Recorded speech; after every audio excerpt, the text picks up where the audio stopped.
로마서 3장 22절부터 26절, 마가복음 6장 7절에서 13절 가지고 믿어야 하는 이유라는 제목으로, 또 전도자의 준비라는 제목으로 추수감사주일 예배 설교를 드립니다. 개인 비행기를 타고 비행기가 하늘을 나르고 있었습니다.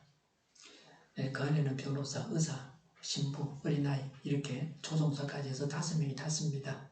비행기가 자꾸 밑으로 내려가는 거예요. 도저히 이제 그 비행기에 대해서는 뜰 수가 없었다. 낙하하고 있었습니다. 그래서 조종사가 먼저 그 뭐라 그러죠? 비행기에서 낙하할 때 낙하산을 타고 뛰어내렸습니다.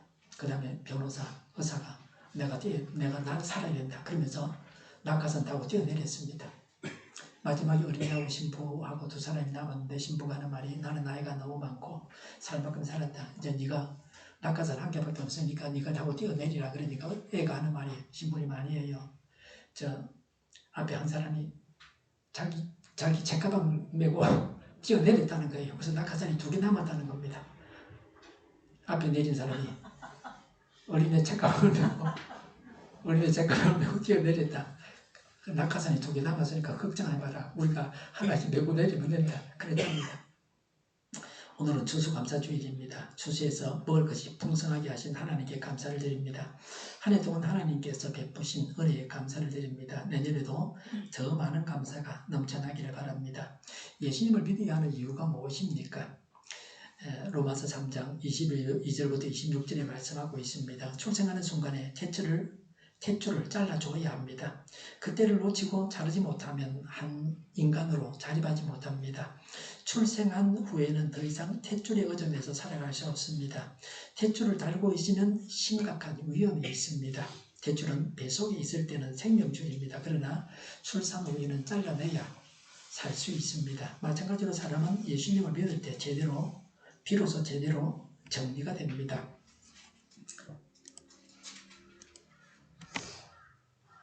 예수 믿는 것이 선택이 아니라 필수입니다. 영생하는 인간이기 때문에 예수님을 믿어야 합니다. 이게 첫 번째 이유입니다. 인간은 영원한 존재입니다. 그런데 100년도 안 되는 이 생애 동안은 흙으로 만든 몸에 잠시 잠겨 있습니다. 이 세상에서 생명이 끝난다고 인간의 존재가 완전히 없어지는 것은 아닙니다. 이 육신의 생명이 다한 다음에는 부활해서 영원한 생명을 살게 됩니다. 이 세상에는 3종류의 생명이 있습니다. 식물의 생명은 몸만 있습니다. 동물의 생명은 몸과 함께 정신이 있습니다. 그러나 동물에게는 영혼이 없습니다. 생물학에서는 사람도 동물이지만 그러나 사람과 동물은 차이가 있습니다. 동물은 기본적인 생각 정도는 하지만 영적인 일, 예배드리거나 내세를 생각하지 못합니다. 윤리적인 책임을 동물에게 물을 수는 없습니다. 동물과 인간의 차이가 단순한 지능의 차이가 아닙니다. 본질적인 차이가 있습니다. 동물은 하나님의 숨결로 비롯된 영혼을 가질 수는 없습니다. 같은 부화장에서 오리와 병아리를 부화시켜 놓으면 같이 자랍니다. 그런데 물을 만나면 오리는 본능적으로 뛰어들어갑니다. 그러나 병아리는 그렇지 않습니다. 인간만이 영적인 존재이기 때문에 물에 오리가 반응하듯이 하나님의 존재에 대한 반응이 있습니다. 사람에게 그 욕구가 충족되지 않으면 거짓된 만족에 방황하고 허탄한 인생을 살게 됩니다. 인간에게는 하나님에게서 온 영이 있고 그 영의 속성은 영원합니다. 그러므로 예수 믿고 이 영원한 생명을 준비해야 합니다. 왜 예수님을 믿어야 되는가? 두 번째 이유는 사람은 죄가 있기 때문입니다. 그래서 예수님을 믿어야 됩니다. 로마서 3장 23절에 모든 사람이 죄를 범하였습니다. 그래서 사람은 하나님의 영광에 못 미치는 처지에 놓여 있습니다 라고 했습니다. 모든 사람에게는 죄가 있습니다. 이 죄들이 우리를 무력하게 만들었습니다. 시편 14편 1절에 어리석은 사람은 마음속으로 하나님이 없다 하는구나 라고 했습니다. 그래서 하나님을 알지 못하니 하나님을 없는 줄 압니다. 영적인 반응이 없습니다. 죽은 사람은 찔러도 아프다 하지 않고 가만히 있습니다.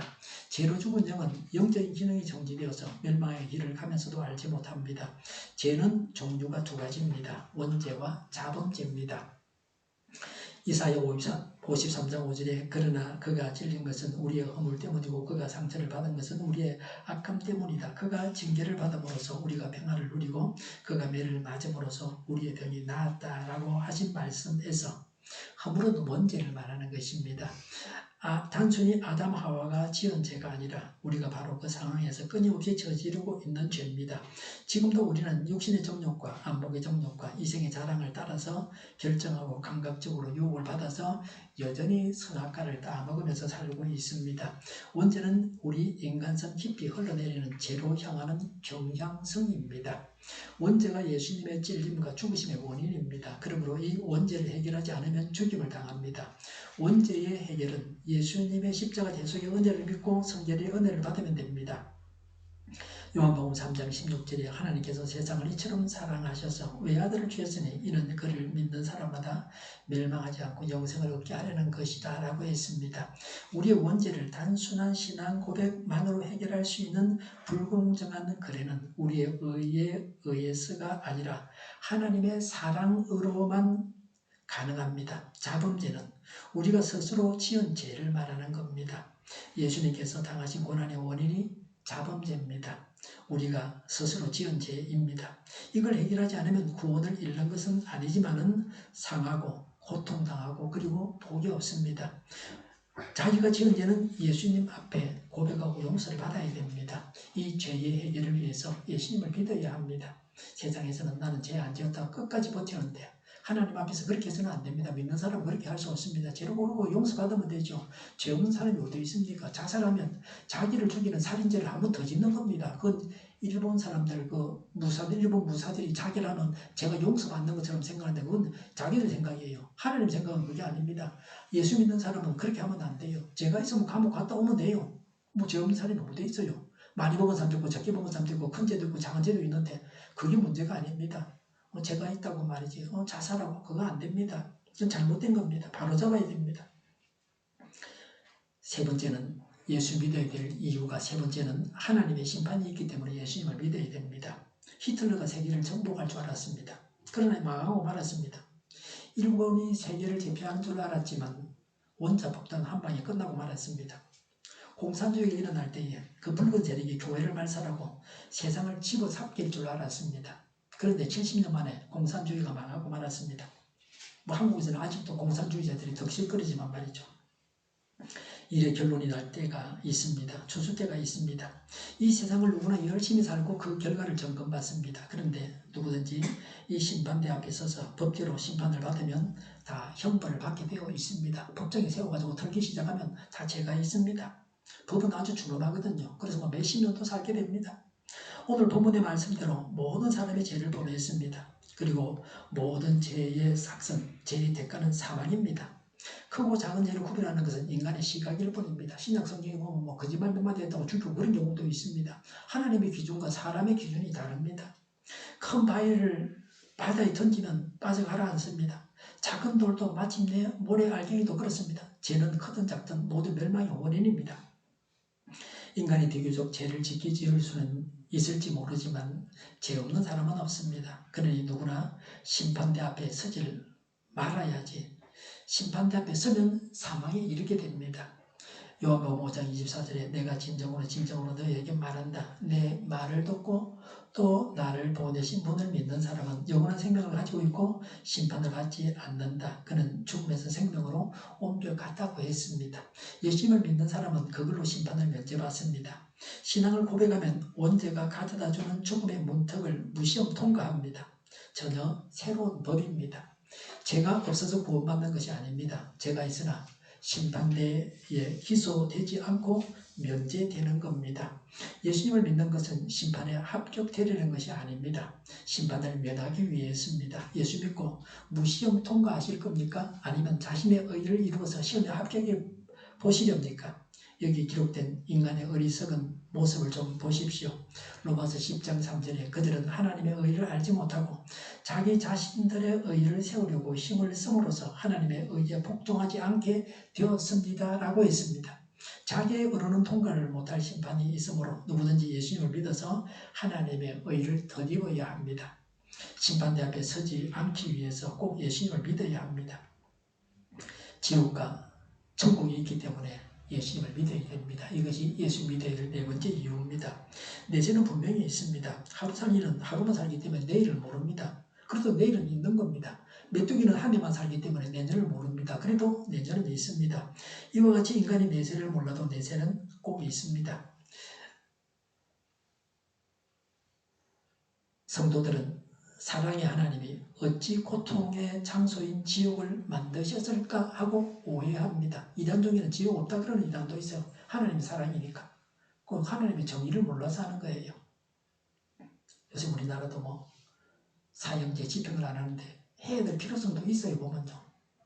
죄를 짓고도 뉘우치지 않고 몇십 년이 지나도 사형 언도로 받고 나서도 당당하고 뭐 못하는 말 없이 뭐 다 하고 남에게 피해자에게 상처 주고 판사에게 달라들고 감옥 안에서도 왕도로 나오고 이런 사람이 있어요. 분명히 죄가 확실한 사람, 뭐 잘못 죽이면 안 되죠. 죄가 없는 사람을 잘못 죽이면 안 되고 확실하고, 그리고 뉘우침이 없는 사람은 집행할 필요가 있어요. 사형제가 필요하고, 성경에도 뭐 이런 죄를 지으면 죽이라고 그랬거든요. 뭐 사랑만 이야기하면 안 되고 정의까지 같이 이야기해야 됩니다. 마태복음 25장 41절에 그때 임금은 왼쪽에 있는 사람들에게도 말할 것이다. 저주받은 자들아 내게서 떠나서 악마와 그 졸개를 가두려고 준비한 영원한 불 속으로 들어가라고 했습니다. 영원한 불은 원래 용도는 마귀와 그 사자들을 위한 곳입니다. 정부가 교도소를 만들어 사람을 가두고 사형을 집행하기도 합니다. 모두가 싫어하지만 정의를 위해서 하는 일입니다. 정의와 사랑이 같이 이제 둘 중에 하나만 있으면 안 됩니다. 하나님은 사랑이시고 정의이십니다. 지옥은 하나님의 정의 구현입니다. 16세기 이후에 개발된 계몽주의는 반신앙, 친지성 정신운동입니다. 프랑스 계몽주의 철학자 볼테르는 50년 안에 기독교가 없어진다. 그리고 100년 안에 성경책은 없어진다. 볼 필요 없는 책이다 성경책. 그래서 예언을 했습니다. 볼테르가 임종이 다가오자 의사에게 6개월 먼저 살게 해달라고 애원을 했습니다. 근데 의사가 살려주는 건 아니잖아요. 의사가 할 수 있는 일도 있지만 못하는 일도 많습니다. 그러니까 사람이 죽죠. 6주도 장담을 못한다고 의사가 대답을 했습니다. 그 말을 듣고서 나와 함께 지옥으로 가자 하라며 발작을 하면서 죽었습니다. 그의 사후 20년 만에 그의 집은 제네바 성서 오녀가 사서 성경 창고로 지금까지 사용하고 있습니다. 100년 안에 성경이 사라진다 그랬는데 그가 죽고 20년 만에 그의 집은 성경 창고가 되었습니다. 죽음이 다가오면 누구나 지옥과 천국을 인정합니다. 미리 신앙을 고백하고 몰아냈으면 되었을 텐데 마귀를 품고 평생을 살았습니다. 그래서 마침내 마귀가 소유권을 주장하고 데리러 오기 때문에 지옥에 가야 합니다.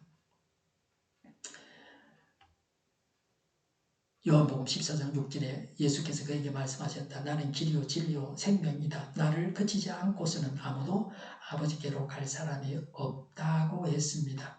정확하게 제시되어 있습니다. 예수님을 통해서 천국을 갑니다. 그래서 천국 가기 위해서 예수님을 믿어야 됩니다. 요한복음 1장 12절에 그러나 그를 맞아들이는 사람들, 곧 그 이름을 믿는 사람들에게는 하나님의 자녀가 되는 권세를 주셨다고 했습니다. 예수님을 영접함으로, 예수님을 믿음으로 마귀를 몰아냅니다. 사람의 힘으로는 마귀를 몰아내지 못합니다. 사람은 5고 마귀는 6이고 하나님은 7입니다. 사람이 마귀를 감당 못합니다. 하나님은 뭐 더더구나요. 마귀는 6이기 때문에 7인 하나님을 이기지 못합니다. 로마서 10장 9절부터 10절에 당신이 만일 예수를 주님이라고 입으로 고백하고 하나님께서 그를 죽은 사람들 가운데서 살리신 것을 마음으로 믿으면 구원을 얻을 것입니다. 사람은 마음으로 믿어서 의에 이르고 입으로 고백해서 구원에 이르게 됩니다라고 했습니다. 복되게도 마음과 입술을 사용하면 지옥 갈 사람이 구원을 받아서 천국에 가게 됩니다. 더 좋은 천국이 있기 때문에 예수님을 믿어야 합니다. 요한복음 14장 2절과 3절에 내 아버지 집에는 있을 곳이 많다. 그렇지 않다면 내가 너희에게 있을 곳을 마련하러 간다고 너희에게 말했겠느냐. 나는 너희가 있을 곳을 마련하러 간다. 내가 가서 너희가 있을 곳을 마련하면 다시 와서 너희를 나에게도 데려다가 내가 있는 곳에 너희도 함께 있게 하겠다고 하셨습니다. 예수님이 부활 성천하셔서 예비하신 집이 있습니다. 우리 본능이 바라는 곳입니다. 영원한 천국입니다. 그곳에 대해서 예수님이 자세하게 말씀하셨습니다. 계시록 21장 3절과 4절에 그때 나는 보좌에서 큰 음성이 울려 나오는 것을 들었습니다. 보아라, 하나님의 집이 사람들 가운데 있다. 하나님이 그들과 함께 계실 것이요 그들은 하나님의 백성이 될 것이다. 하나님이 친히 그들과 함께 계시고 그들의 눈에서 모든 눈물을 닦아주실 것이니 다시는 죽음이 없고 슬픔도 울부짖음도 고통도 없을 것이다. 이전 것들이 다 사라져 버렸기 때문이다 라고 했습니다. 이것이 진정한 천국의 모습입니다. 더 중요한 것은 이 천국이 우리에게 관심이 있다는 겁니다. 100마리 중에서 잃어버렸던 한 마리 양을 찾아서 기뻐하시는 주인이 있습니다. 누가복음 15장 7절에 내가 너희에게 말한다. 이와 같이 하늘에서는 회개할 필요가 없는 의인 99보다 회개하는 죄인 한 사람을 두고 더 기뻐할 것이다 라고 했습니다. 한 사람이 회개하고 돌아오는 것을 하나님이 매우 기뻐하십니다. 의인 99으로 인해서 기뻐하는 것보다 한 사람이 돌아오는 걸 더 기뻐한다고 하셨습니다. 그 때문에 우리를 찾으러 목자 되신 예수님이 이 땅에 사람의 몸을 입고 오셨습니다. 우리 각 사람에게 관심이 있어서 오신 것입니다. 그러므로 꼭 예수님을 믿어야 합니다. 그리고 복을 받기 위해서 예수님을 믿어야 합니다. 예수님을 믿는 것은 여러 종교 중에 하나를 선택하는 것이 아닙니다. 인간 본래의 질서를 회복하는 것입니다. 뭐든지 원래의 질서가 회복되면 제대로 되는 겁니다. 닭이 유정란을 품어야만이 병아리가 됩니다. 무정란은 아무리 품고 있어도 병아리가 되지 않습니다. 따뜻하게 품고 있으면 무정란은 썩어버릴 겁니다. 따뜻하기 때문에 생명이 없습니다. 신앙을 가져서 생명을 얻어야, 예수 믿고 중생해야, 거듭나야, 생명을 얻어야 성경의 가르침을 따라서 열매가 맺히게 됩니다. 예수님을 믿어서 생명을 얻는 것이 중요합니다. 생명을 얻지 못하면 아무것도 아닙니다. 요한 3서 1장 2절에 사랑하는 이유 나는 그대의 영혼이 평안함과 같이 그대에게 모든 일이 잘되고 그대가 건강하기를 빕니다 라고 했습니다. 이 구절에서 세 가지를 찾을 수 있습니다. 첫 번째는 영혼이 평안함입니다. 예수님을 믿으면 영혼이 평안합니다. 이것은 첫 번째 복받는 원인입니다. 어떤 일이 생겨도 마음의 평정을 유지해야만 건강하게 살아갈 수 있습니다. 256세 살았다는 중국인 의사 이야기 저번에도 들었죠? 스트레스 받지 말아야 됩니다. 물론 생활에 필요한 만큼은 괜찮지만 마음의 평정을 잃지 않는 건 영육간의 건강을 위해서 아주 중요한 겁니다. 두 번째, 모든 일이 잘 된다고 했습니다. 영혼이 평안한 사람은 자범죄까지 해결해서 스스로 지은 죄까지 해결해서 죄를 고백하고 용서받아서 인생을 사는 동안에 하는 모든 일들이 잘 되는 복도 같습니다. 아직 잘 안 되었어도 이 비전을 품고 부르짖어서 약속하신 복이기 때문에 받으시길 바랍니다. 그리고 세 번째는 건강입니다.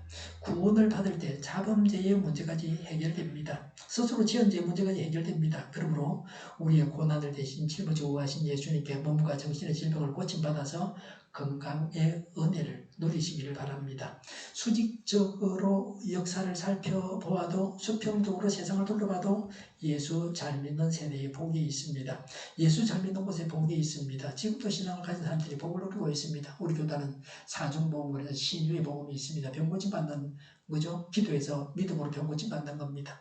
물론 약으로 병원 가서 고침 받는 것도 하나님이 그런 지혜를 주셨기 때문에 하나님이 고쳐주시는 것입니다. 그래서 병고침을 위해서 매일 아침 새벽 기도할 때마다 기도하고 있습니다. 그래서 우리도 같이 기도하고 우리 영도 고침받고 이웃의 병도 고침받게 해야 합니다. 반면에 교회를 불지른 저 북녘당, 성경을 왜곡시킨 이슬람, 성경의 반쪽만 가진 유대교, 그리고 성경을 떠나서 사탄적인 인권을 주장하는 자들은 결국 복이 없습니다. 곧 망하게 될 겁니다. 타협할 수 없는 갈등으로 날마다 굶주리거나 전쟁을 치르게 됩니다. 우리는 전도자가 되기 위해서 준비해야 합니다. 전도가 참 중요한 거다. 본래 하나님의 뜻이거든 그게 말이죠. 그래서 우리가 전도자가 되기 위해서 준비해야 합니다. 그리스도를 따라가는 사람입니다. 예수님이 제자를 부르실 때, 특히 수제자 베드로를 부르실 때 어떻게 말씀하셨습니까? 나를 따라서 오너라고 하셨습니다. 그 다음에 어떤 약속을 하셨습니까? 나를 따라오너라 내가 너를 사람 낚는 어부가 되게 하리라고 하셨습니다. 1차 무식자인 베드로에게 예수님이 그렇게 말씀하셨습니다. 박사라야 된다 그게 아닙니다. 착한 사람이어야 된다 그게 아닙니다. 예수님을 따라가면 사람 낚는 어부가 됩니다. 한 사람이 정상적으로 그리스도를 따라가면 신실하게 그리스도를 따라가다 보면 지금쯤 그 사람은 어떤 사람이 되어 있어야 합니까? 사람을 낚는 어부가 되어야 합니다. 즉 하나님과 상관없이 살아가는 사람에게 다가가서 예수님을 소개해서 그가 예수 그리스도를 영접하여서 하나님의 사람이 되게 하는 일을 하며 살아가는 것이 정상적인 그리스도인의 삶입니다. 우리 모두가 전도하지 못하는 이유가 뭡니까? 우리는 이 질문에 대한 대답을 위해서 예수께서 처음 제자들을 부르셨을 때 그들과 함께 하시고 그들을 내보내시면서 어떤 준비를 시키셨는지 주목해 볼 필요가 있습니다. 첫 번째는 예수님의 관심은 전도자의 성숙에 있습니다. 마가복음 6장 7절에 그리고 12제자를 가까이 부르셔서 그들을 둘씩 보내시며 그들에게 악한 귀신을 억누르는 권능을 주셨다고 했습니다. 전도하러 2명씩 보냈습니다. 짝을 지어가지고. 왜 둘씩 보냈습니까? 서로 협력하고 보완하라고 둘씩 보내셨습니다. 우리가 전도하는 이유가 뭡니까? 전도는 우리 무엇을 위한 방법이 아닙니다. 전도 자체가 목적입니다. 전도하면 교회의 성장을 생각합니다. 만일에 전도의 목적이 교회의 성장이라면 교회가 사람들이 많이 나와서 더 이상 사람들이 와도 앉을 자리가 없다면 그러면 전도 그만해도 되는 겁니까? 안 해도 되는 겁니까? 전도는 우리의 신앙 성숙을 위하여 꼭 해야만 하는 은혜입니다. 전도는 나를 위해서 하는 것입니다. 교회의 성장은 결과일 뿐입니다. 하나님은 전도하는 과정에서 우리가 성숙하기를 원합니다. 나만 구원받고 천국 가는 얌체가 되면 안 되죠. 나도 구원받고 다른 사람, 내가 아는 사람도 천국 가야 되죠. 내가 가서 내 자녀도 내 부모도 형제도 같이 가야 되는 겁니다. 그런 마음을 가지고 전도해야 됩니다. 우리 교단에 총회장님이 새로 바뀌어갖고 이 총회장님은 전도를 강조하고 있어요. 전도 많이 하는 사람은 상도 주겠다. 성지순례도 보내주겠다. 전도 많이 하는 교회 신자가 있는 그 교회 목사님도 같이 보내주겠다. 뭐 이렇게 하고 있습니다. 뭐 그런 게 아니라도 사실은 우리가 전도해야 됩니다. 두 번째는 하나님 예수님의 능력을 철저하게 신뢰할 줄 알아야 됩니다. 전도자로서 준비 두 번째입니다.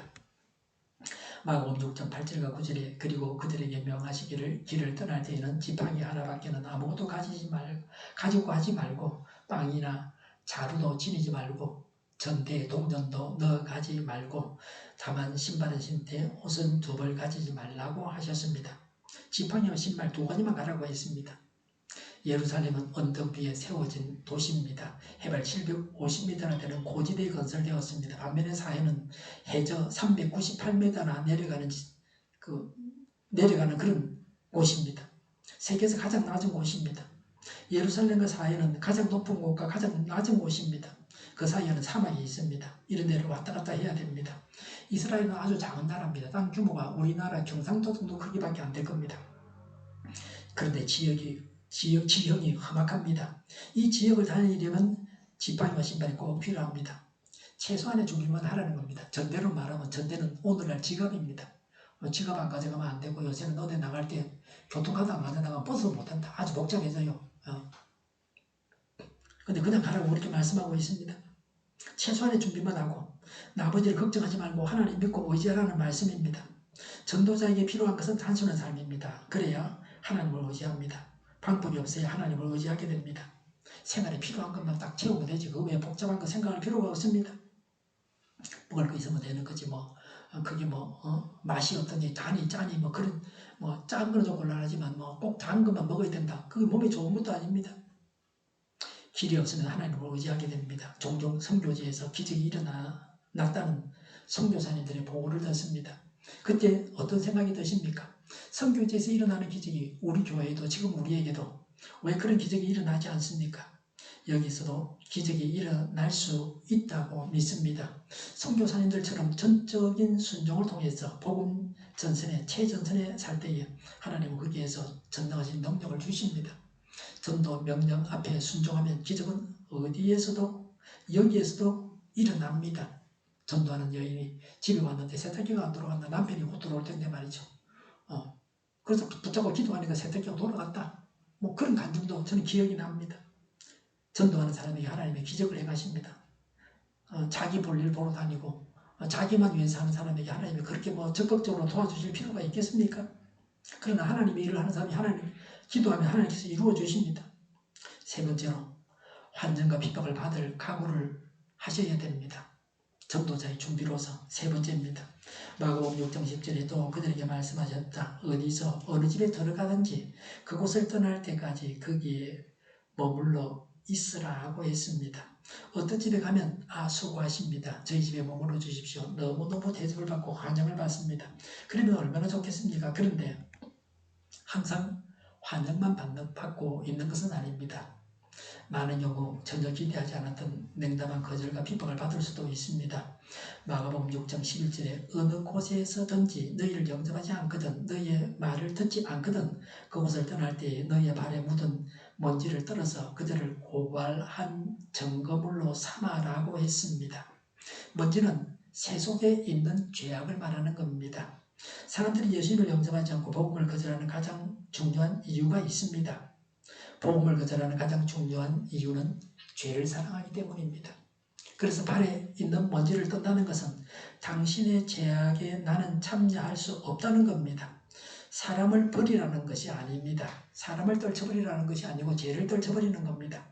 우리는 그들의 냉대, 그들의 거절에도 불구하고 또 다시 와서 복음을 전할 것입니다. 매일 찾아가야 되는 사람이 있는가 하면 일주일에 한번 찾아가야 되는 사람이 있고 한 달에 한번 찾아가야 될 사람이 있고 1년에 한번 찾아가야 될 사람이 있습니다. 언젠가 사람이 변합니다. 오늘은 안 믿겠다 그러지만 내일 믿을 수 있고 다음에 믿을 수 있습니다. 그런 거 얼마든지 봤어요. 막 처음에는 전도한다고 마귀처럼 성을 내다가 어느 날 예수님을 믿고 천사 같은 얼굴을 하고 있다. 부드러운 얼굴로 사람을 대합니다.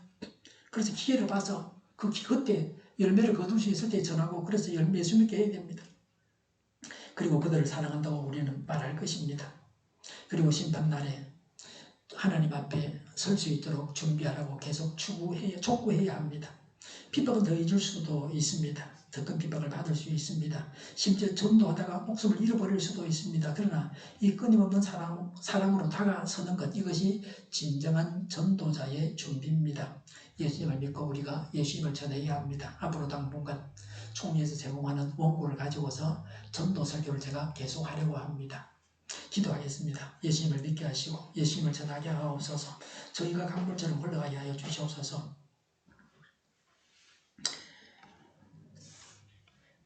심는 자에게 씨와 먹을 양식을 주시는 이가 너희 심을 것을 주사 풍성하게 하시고 너희의 의의 열매를 더하게 하시니 너희가 모든 일에 넉넉하여 너그럽게 연보를 하면 그들이 우리로 말미암아 하나님께 감사하게 하는 것이라.